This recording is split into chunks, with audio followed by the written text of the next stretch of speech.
This time on PedalBox, we're going to rebuild the front of our car so we can put the suspension back on. Yep, and hopefully this time it doesn't take us 3 months like the back did.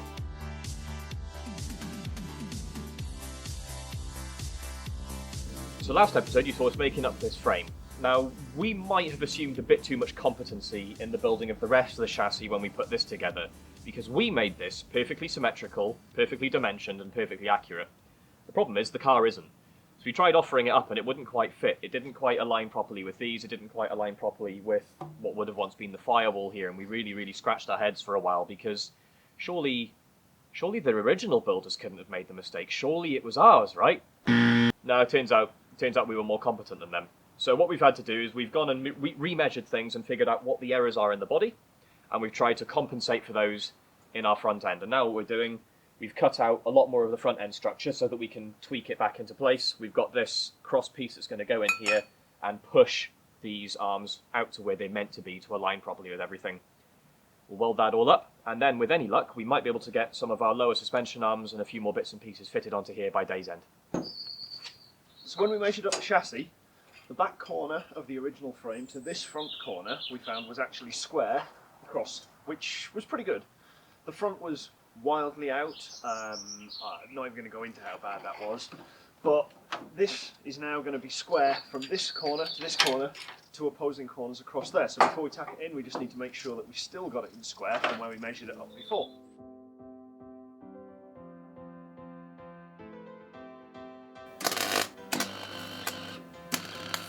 Now we've got this tacked in, we can add the other crossbar to match this one onto the existing frame.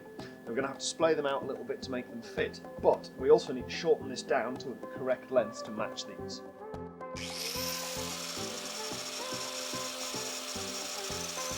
Now, just to give you a rough idea of how much wonkiness we're dealing with here, this is our new cross piece to go in at the front of the top half of the body. Now you can clearly see here, it is exactly as wide as the cross piece in the bottom half of the body. Now if I offer it up here, you can clearly see not the same width.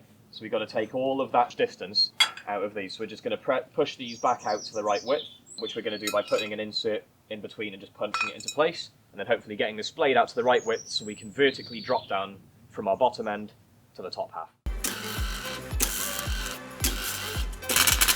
Move these uprights in ever so slightly, about 1 inch or so from the side, because if we don't, we interfere with the bolt that holds our suspension on. We're going to need to get a socket on there, but get this in or out, and that means this would end up being in the way. We wouldn't manage it, and now it would be a bit of a pain. It's not going to look quite as pretty as if it was just a perfect rectangle all the way around, but access is way better, so this is what it's going to be. On the original car, lower arms mount with a slight taper. Front mounts are a little bit further in than the rear mounts, which is great for us because our chassis does much the same thing. Although we've had to mount our front one slightly further out and change the geometry a little bit, we're still going with roughly what Audi designed. Now, in order to avoid messing up most of our upper arm geometry as well, we're going to stick it with exactly the same lineup, so that everything moves in the same plane and it works nicely.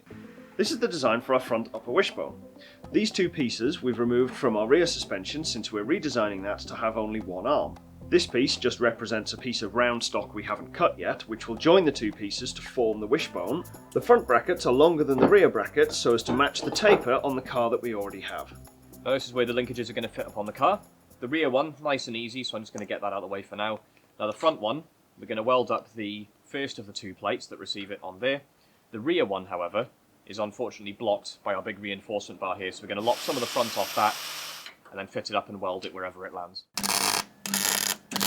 Now we've got all the important moving parts of our new suspension arms in place here. We've got the front and the rear section. All we need to do now is put an insert in the top of our hub that we can locate on the upper arm, and we can use that then to properly locate it forwards and backwards, and from that we can get a concrete measurement for the spar that we've got to run front to rear. So we needed a tubular insert to drop into the top of the hub here to replace the original very tall suspension strut.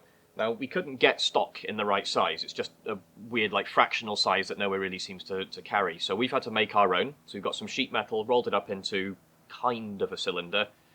So all we need to do now is punch a 12mm hole in this, run a bolt up through it from the inside, and then get our spacers on and our misalignment washers and see where this all fits up. We've got a wheel and tyre on here just to give us a bit of information about our clearances for building our reinforcement brace in here. We've got this set up at full lock, copied from another Audi A3 that we have sitting in our driveway. So this is at ride height on maximum steering angle, and we've actually got a good sort of 60mm or so clear where we're going to put our brace bar in there, so that's all pretty healthy. The next thing we've got to consider as well is also where we put our caster, because if we rake the top of the suspension backwards to give us some positive caster, which we do want for various reasons, that also impacts the length of this brace reaching back, because obviously this gets a lot closer. So we're going to have to figure that out, figure out a good caster angle to use and how that affects other things, and then we can get that in and get our full upper wishbone all complete.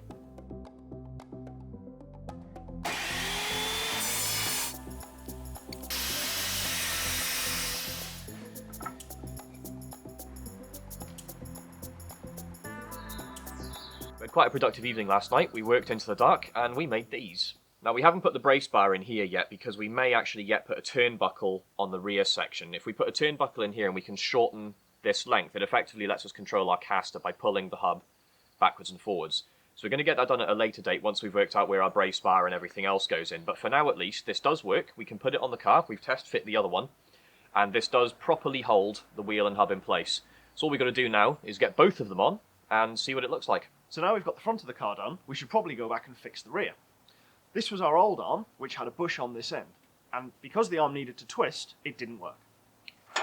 This is our new arm. We've added a rose joint on this end so we can get the twist that we need to allow the trailing arm to work, and we've made some of our own receivers for this end using some 50mm box, some plates welded on the side, and a bolt threaded through the back.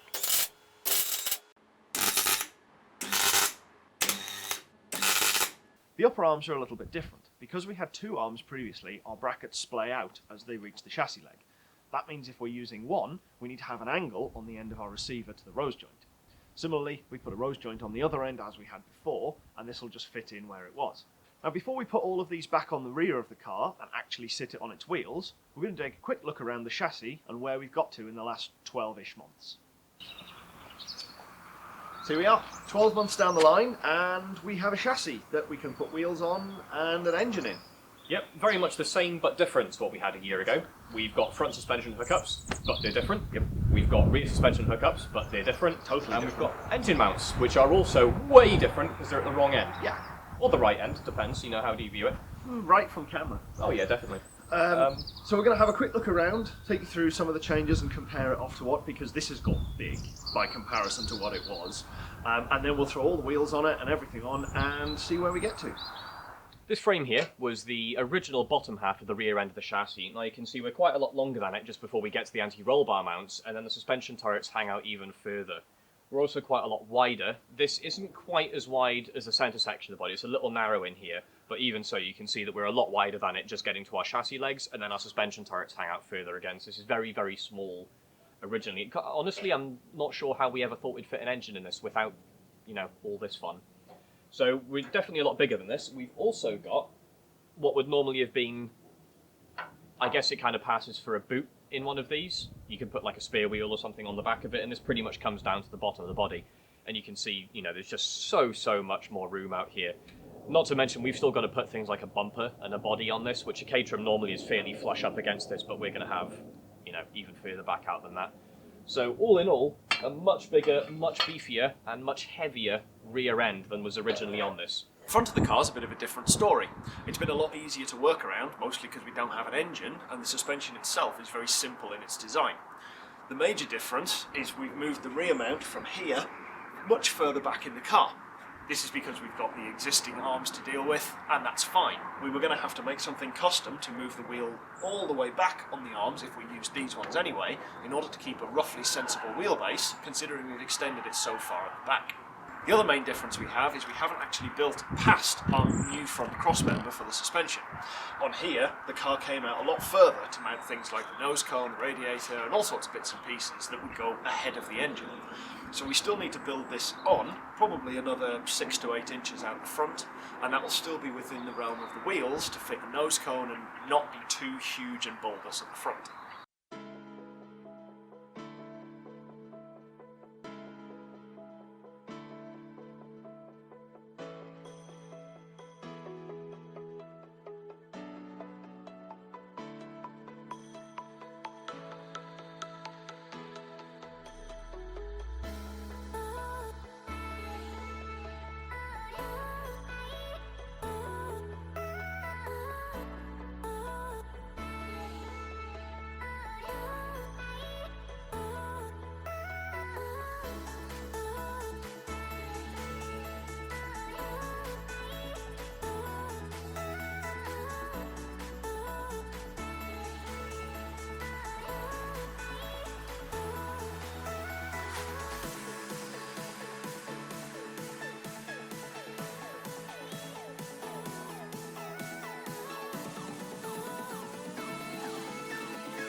actual rolling chassis, albeit a bit difficult to roll.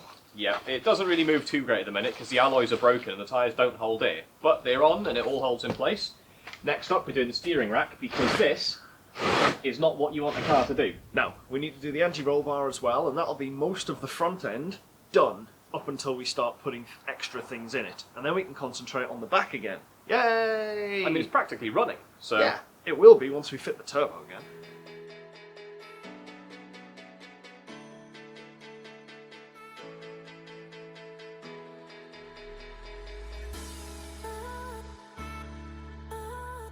Really starting to look like a